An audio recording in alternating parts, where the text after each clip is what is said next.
の様子を撮影していた時のことなんですよ。モニターに小さい女の子が映ったんです。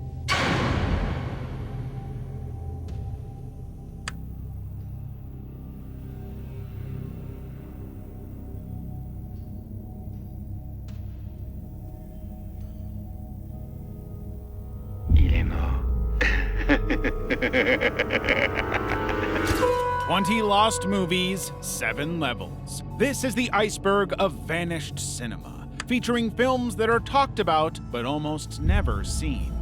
Some were lost in fires, others were destroyed by censors, and a few might not have ever existed at all. We'll start with less unsettling and work our way down to the most disturbing films that, for a reason, disappeared forever.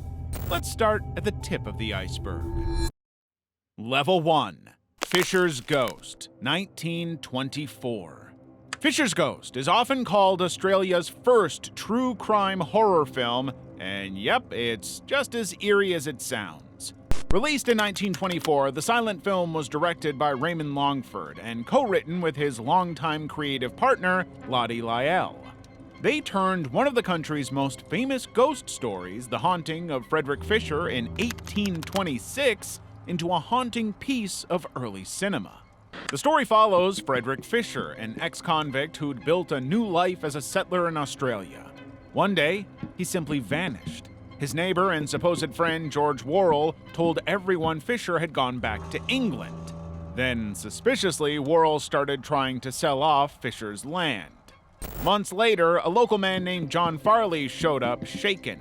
He claimed to see something terrifying, Fisher's ghost, sitting on a fence and pointing toward a nearby paddock.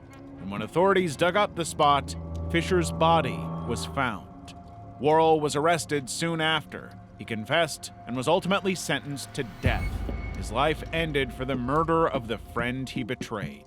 The story of betrayal and ghostly justice quickly spread across Australia, becoming one of the country's most famous pieces of folklore. For Longford and Lyell, the story was perfect for a movie. They filmed most of the movie right in Campbelltown, where the legend began. That real-life setting combined with Longford's realistic directing gave the film a grounded but spooky feel. When Fisher's Ghost premiered at Hoyts in Sydney, it was a full-blown sensation. People lined up to see it. Reports at the time stated that the movie broke all attendance records. Audiences were hooked not only by its ghostly story, but also by the thrill of seeing their own country's history and myths on the screen. But, like so many early Australian films, Fisher's Ghost didn't survive. Printed on fragile nitrate stock, the reels were either destroyed or left to deteriorate. No complete copy exists today, only reviews, promotional stills, and archival notes that remind us it once existed. V. 1909. In 1909, Russia released its first horror film, V. It was directed by Vasily Goncharov and adapted from Nikolai Gogol's Gothic novella about witchcraft and demons. The film centers on a seminary student who is forced to spend 3 terrifying nights in a church alone with a corpse that rises every night. It all starts when Koma and 2 of his fellow students get lost in the countryside and stumble onto a farm. An old woman offers to shelter them for the night. Everything is fine until Koma realizes that their host was a witch. She climbs on his back and literally tries to ride and fly with him through the night sky. Freaked out, Koma says a prayer, breaks free, and beats her. But in a disturbing twist, the witch transforms into a young, beautiful woman. Not long after, rumors spread. The daughter of a powerful Cossack chief had returned home in a strange, severely weakened state. Her final request? That a seminary student named Koma be the one to pray over her body for 3 nights after she dies. Koma doesn't really have a choice. The chief makes it clear he will do it. So Koma finds himself locked inside a church with the girl's body. Every night, she rises from her coffin and gets more terrifying. To protect himself, he draws a chalk circle on the ground and prays non-stop. And as long as he stays inside, she can't touch or even see him. But on the 3rd and final night, she brings backup. Demons, vampires, and terrifying creatures pour into the church. Then comes V, a beast whose eyelids are so heavy that they need to be pried open so that he can look. And that's the catch. If V sees Coma, the circle's power breaks. The second their eyes meet, it's over. The monster attacks him, and Coma dies before the rooster crows. Unfortunately, like the other films of that fragile era, V didn't survive. It was shot on nitrate stock, decomposed or burned away, leaving behind no known copies. All we have now are records, reviews, and the knowledge that it was once shown in Russian theaters in 1909. London After Midnight, 1927. Directed by Todd Browning, London After Midnight has been called the scariest lost movie ever made. In it, the legendary Lon Chaney gives one of his most memorable performances as the Man in the Beaver Hat, a character that became a symbol of classic horror even after the movie itself disappeared. The film begins with the discovery of a dead man in his London home. Despite the suspicious circumstances, Edward Burke, played by Chaney, a Scotland Yard inspector, quickly concludes that the death was self-inflicted. Case closed, or so it seems. Years later, strange things are happening inside the abandoned mansion. People whisper about seeing two vampiric figures, the Batgirl, a pale, silent woman, and the monstrous figure in the beaver hat. Later, it turns out that Inspector Burke himself is the Man in the Beaver Hat. He's pulling off an elaborate scheme using strange illusions and hypnosis to confuse the suspects and force the real killer to reveal themselves. But what really stuck with people wasn't just the plot, it was Lon Chaney's haunting makeup. He used wire to make his eyes look strange, painted dark rings on his face, popped in some sharpened fake teeth, and topped it all off with a creepy wig and his signature silk top hat. The result? Pure nightmare. When the movie was released, audiences were hooked. The film grossed over $1 million worldwide, which was considered an enormous success during that time. But critics weren't as kind, brushing it off as melodramatic and full of cheap camera tricks. Still, nobody could deny Chaney's performance. It was chilling, brilliant, and iconic.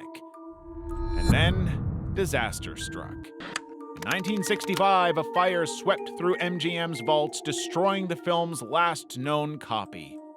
All that's left are a few grainy still photos, old reviews, and the chilling memory of Chaney's makeup. However, the loss only made the film more legendary. In 2002, Turner Classic Movies pieced together a version using surviving photos and the original script. It's not the real thing, but it's enough to give us a taste of Browning's eerie genius. Level 2, The Tale of the 1001 Nights. Directed by Victor Troyansky, The Tales of 1001 Nights, Les Contes des Mille et Une Nuits, was introduced as one of the most ambitious silent fantasy films of its time. The story follows the legendary Scheherazade, the clever wife of Sultan Shahryar.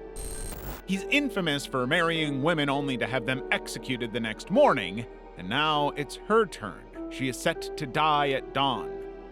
But Scheherazade refuses to accept her fate. She devises a clever plan to survive. That night, she begins telling the Sultan stories that are rich, full of suspense and twists. But just before she reaches the end, she stops, leaving the Sultan desperate to know what happens next. The Sultan, eager to hear the rest of the story, spares her life until the following night. The trick works perfectly. Each night she spins a new tale, always stopping just before the final twist, and night after night the tension builds, not only in her stories, but also about her own survival. The movie itself is a visual spectacle. The director not only utilized large, beautiful studio sets, but he also took his crew all the way to Tunisia to film the real deserts. Old records from the time talked about the film's stunning costumes, intricate palace sets, and huge outdoor scenes. While the movie was originally about 84 minutes long, a complete copy of it did not survive. Today, it's considered a partially lost film. What we have are fragments. shortened reels for home viewing, and a cut-down American release preserved in archives and private collections. An Hallucinated Alchemist, 1897. In 1897, Georges Méliès, a magician-turned-filmmaker who pretty much invented movie magic and effects, created one of his weirdest yet most mesmerizing short films, An Hallucinated Alchemist. The film was only about 2 minutes long, but for the moviegoers back then, the whole thing must have felt otherworldly and surreal. The film shows a strange alchemist, likely played by Méliès himself, seeing a series of unsettling visions inside his messy lab. First, a massive star appears, and each of its 5 points has a creepy human face on it. Then a giant floating head takes over the screen and spits out tiny people from its mouth, like something from a bad dream. But it doesn't stop there. Regular objects start to move and twist, almost coming to life on screen. Just when you think things can't get any stranger, the whole scene explodes into complete chaos. Méliès employed clever camera tricks, including stopping the film, double exposures, and stage sets, to create the illusion of objects transforming and ghosts appearing. It was both funny and scary at the same time. No known copies are reported to exist, and the film is now considered lost. All we know about it comes from descriptions in old film catalogs and reviews. For years, it was even mixed up with another Méliès movie, The Mysterious Retort, until historians fixed the mistake. The Cave of the Demons. In 1898, Georges Méliès released a short, spooky, silent film called The Cave of the Demons, or La Caverne Maudite in the original French, at least for as well as I speak it. At first, it might seem like another old movie, but Méliès had his sights set well beyond horror. He was inventing a whole new way to make films.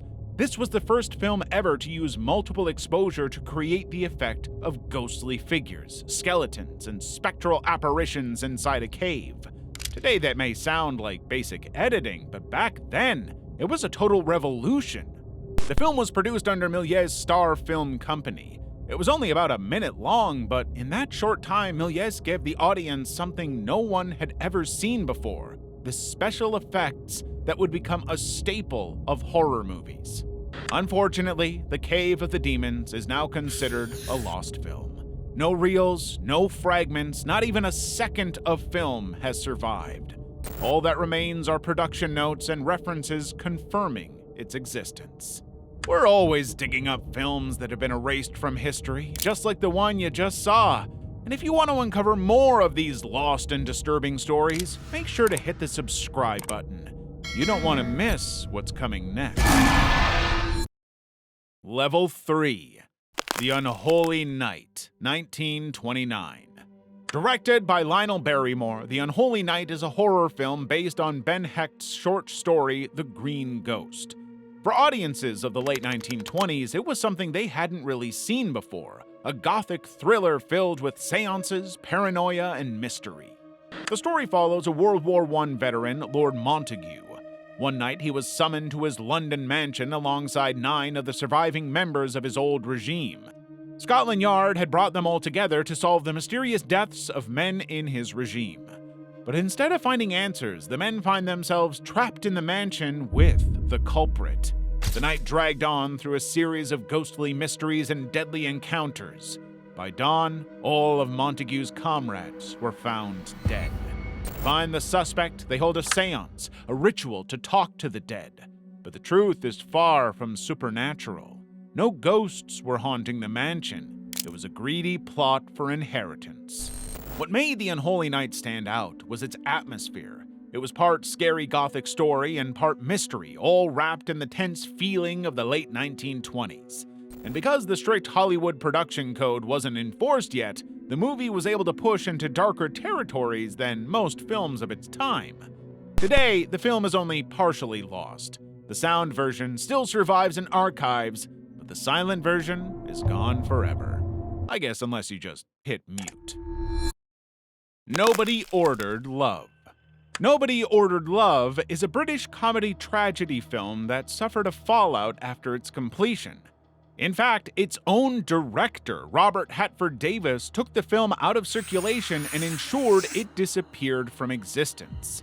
The story followed the cursed production of a World War I movie where a director replaced his alcoholic star with a young actress.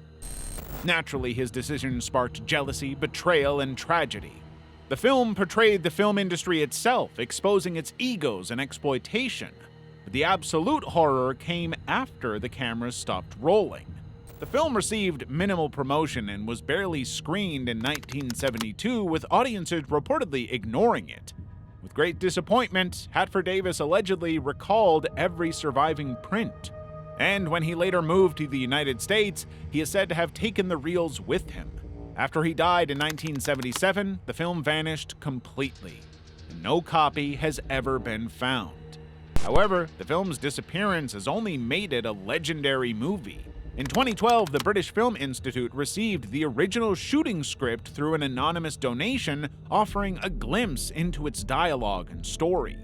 But with no moving images to study, Nobody Ordered Love remains one of the Institute's 75 most wanted lost films, a title reserved for works considered culturally significant, yet missing.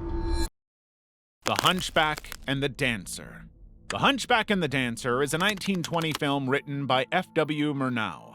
It told a dark story about a lonely man whose search for love led to jealousy, poison, and death.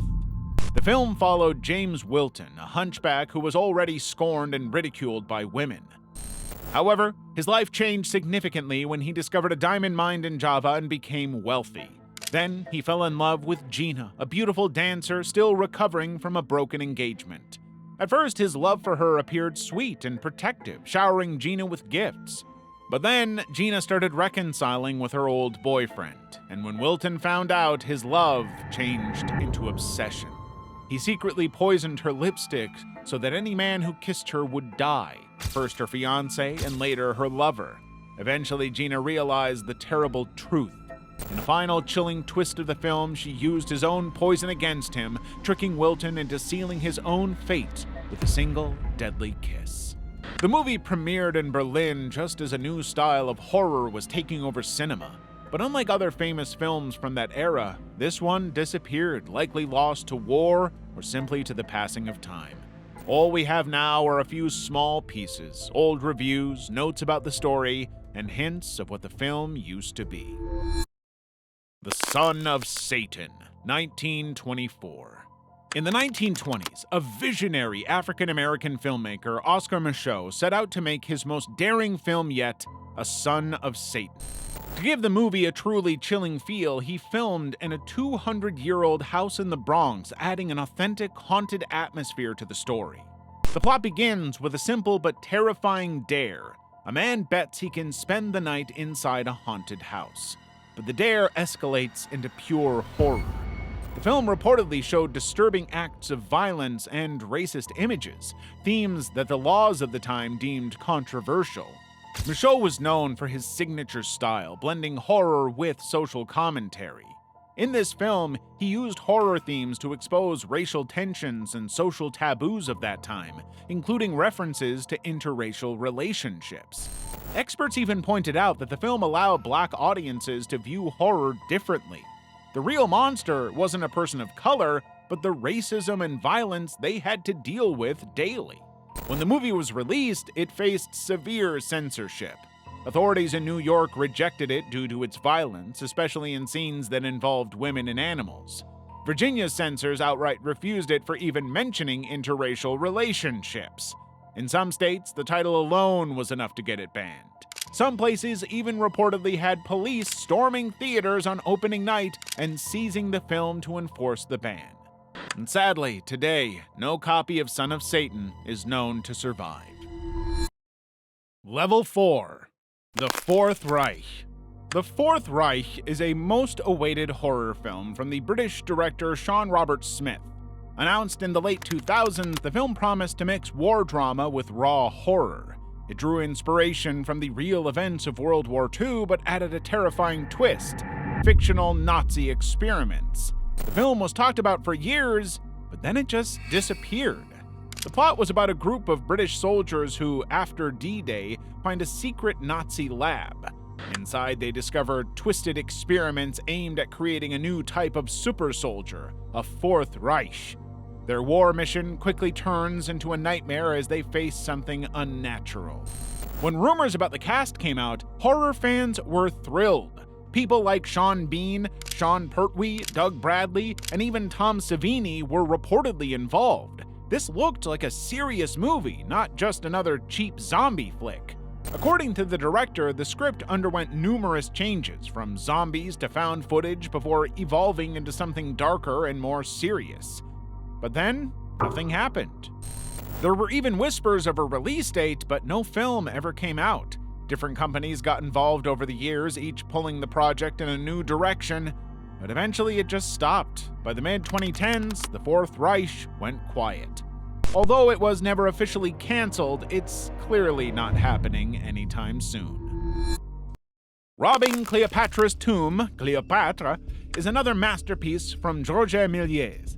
It's a 2-minute short film that expertly blends horror and fantasy. It mixes Egyptology, dark humor, and early horror tropes to create a uniquely eerie film. The story follows a tomb robber, played by Méliès himself, who sneaks into Cleopatra's tomb and disturbs her eternal rest in search of treasures. But instead of taking the treasure and just leaving the mummy alone, he cuts her body into pieces and then magically brings her back to life. Méliès used his famous special effects like stop motion to turn a simple magic trick into something truly creepy. Many historians believe this was the very first mummy film, made decades before the universal horror classic. But just like many of Méliès' early films, Robbing Cleopatra's Tomb didn't survive. The fragile film stock and decades of neglect erased it from existence. Even so, its influence lives on. Robbing Cleopatra's Tomb is considered one of the earliest horror fantasy films ever made, which had a great influence on the mummy movies and horror films we have today. Amanita Pestilens. Released in 1963, Amanita Pestilens is a Canadian-American psychological horror fantasy film which translates to Poisoned Love. Directed by René Bonnier, it's the first Canadian feature film to be shot in both English and French with the same cast, and was the country's first live-action color feature. The story follows a proud homeowner who's obsessed with his award-winning lawn.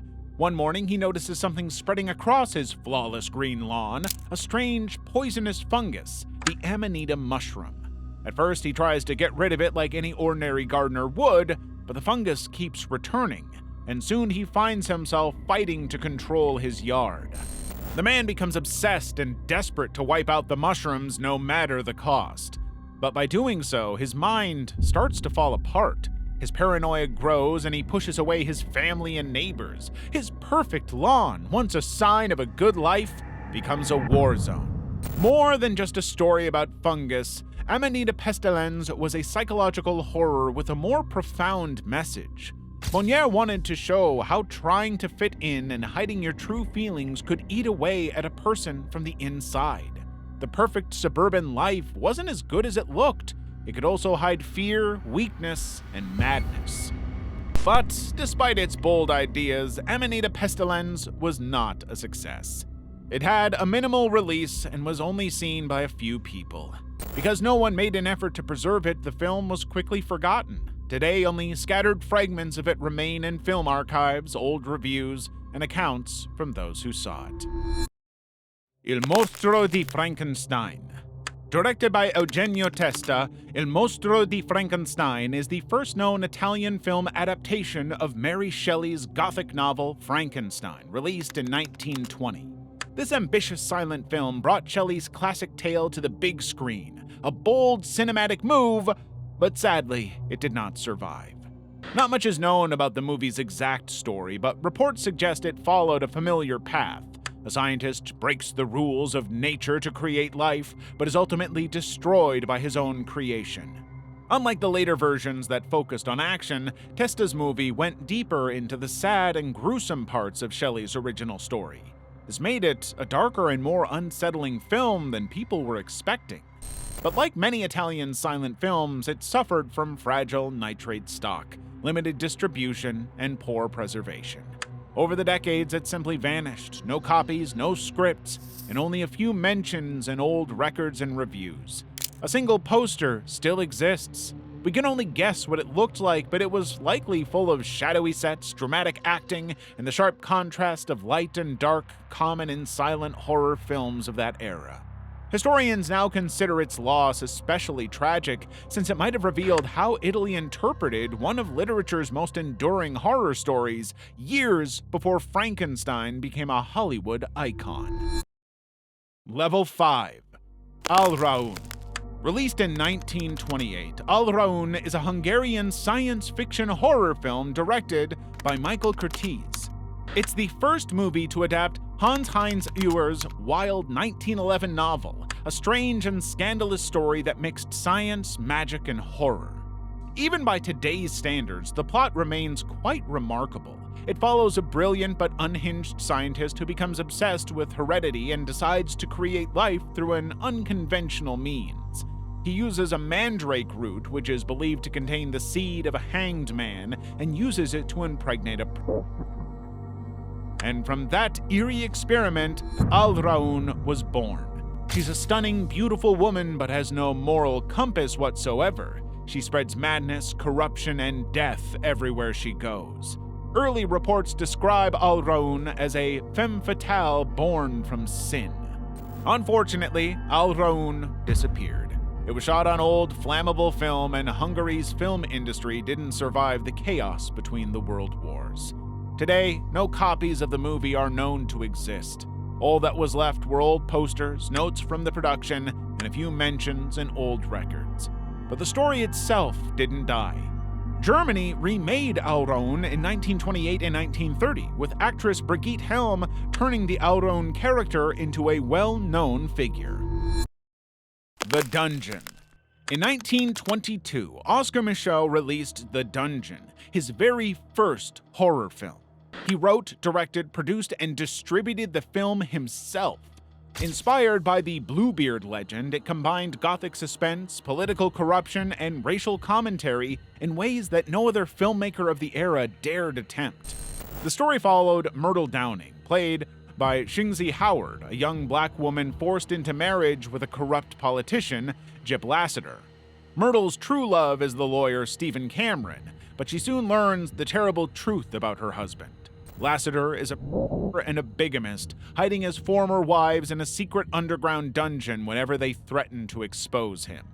Then the horror escalates when Myrtle overhears Lasseter's plan to gain power through racist politics. When she tries to warn her community, Lasseter silences her by taking her to the dungeon the same way he did to others. Only Stephen's discovery and rescue prevent her from sharing their fate. Finally, the monstrous politician is brought to justice. The depiction of forced captivity and the frank look at racial politics were shocking for their time. A columnist for the Chicago Defender criticized Micheaux's casting of light-skinned actors who, according to him, could pass for white. He even accused Micheaux of shaping his films to appeal to white audiences. And then, the film itself vanished, like so many of Micheaux's silent features. The Mask of Horror, 1912. Directed by Abel Gance, The Mask of Horror, Le Masque des Horreurs, in 1912, is one of the earliest attempts to merge psychological horror with avant-garde cinema. The film runs for only 14 minutes, but those 14 minutes were intense horror. The film was inspired by the Grand Guignol, a French theater known for blood, madness, and shock. It follows a sculptor who becomes obsessed with one idea. He wants to create the perfect mask of horror. But instead of using models or drawings, he uses himself.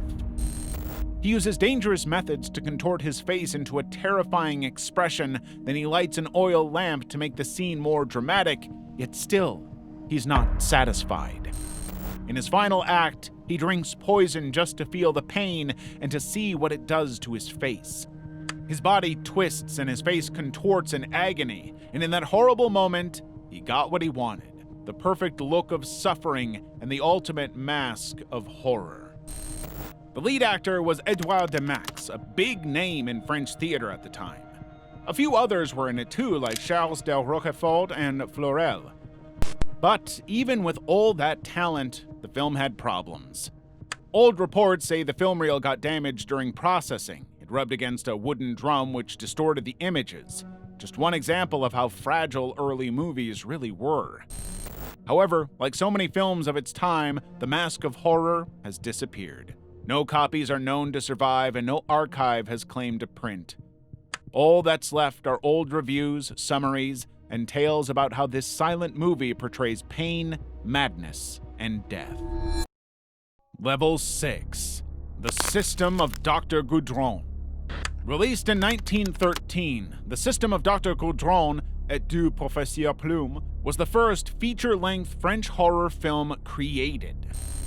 It all began with a twisted little tale by Edgar Allan Poe, which Maurice Tournier transformed into a full-blown silent film nightmare. The plot follows a journalist and his wife who travel out to this remote asylum expecting to write about a new groundbreaking treatment for mental illness. Instead, they walk directly into a madhouse, literally. The patients have overthrown the doctors and guards, they lock them up and are now running the place under the rule of a sadistic figure named Dr. Goudron. And his idea of therapy? Violent treatments and psychotic court trials. The couple was trapped, and their only hope for escape was with the help of one patient who still seemed a little sane. Back in 1913, this movie was absolutely shocking. While Edgar Allan Poe's original story had some dark humor, Tournier ignored all of it and went straight for pure horror. He brought the bloody style of French Grand Guignol theater to the screen with lots of gore and psychological terror. Some film historians even say this was the blueprint for the entire asylum horror genre. But unfortunately, the film is lost, with no known copies existing today. All that was left were posters, old scripts, and a few scattered reviews to try and piece it together. Level 7. El Alimento de Miedo. El Alimento de Miedo, The Food of Fear, is the final work of Mexican cult filmmaker Juan López Montezuma, filmed just a year before he passed away. The story takes place in a rough neighborhood in Mexico City where a struggling circus troupe is trying to survive. The leaders, Don Ramon and his wife Petra, take in a young girl known as La Liendre. But a terrible accident happens and claims her life. Petra, who is afraid of getting into trouble, does something truly horrifying involving food to hide the body.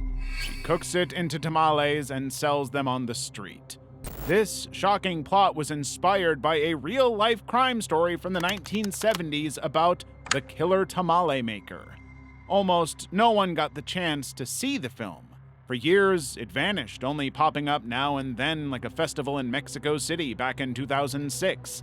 There's still a copy tucked away in an archive, but it's basically unreachable. Moctezuma died shortly after the film was completed, leaving El Alimento de Miedo as both his final work and his ghost. Lady Plastic. In 2001, during the height of the Japanese horror craze, a film called Lady Plastic was released. Directed by Den Takahashi, this nearly 2-hour movie had all the right ingredients to become a cult classic. With a great cast and cinematography, it seemed destined to join the global wave of eerie and unforgettable horror. Yet, despite its promising creative team, the film vanished almost without a trace. Starring Rina Komine and Riella Aphrodite, and with cinematography handled by Nasuke Imaizumi, on paper, this should have been part of the global wave of unsettling Japanese horror. But instead, Lady Plastic pretty much vanished. The plot follows a modern director who becomes obsessed with finishing a horror movie that was abandoned 30 years ago called Eyes in the Forest. However, the problem is that the old movie might be cursed. So he decides to summon the spirit of the original actress and build her a new body using magic. From that, the film gets weirder. Think of it as filmmaking mixed with possession and resurrection. Despite all that creativity and an evident love for practical effects, almost no one ever saw Lady Plastic. It was never released on streaming, DVD, or Blu-ray and has become a legend among horror fans. And here's the spooky part, The movie is about a cursed, unfinished film, and it became one itself. While its fellow J-horror movies found a global audience, Lady Plastic vanished. All that's left is a forgotten, cursed myth of a film, and perhaps that's the scariest part. Does this video give you the chills? If you want to see more content on movies that were too disturbing ever to be released, stick around for our next video on the most disturbing banned movie, Iceberg.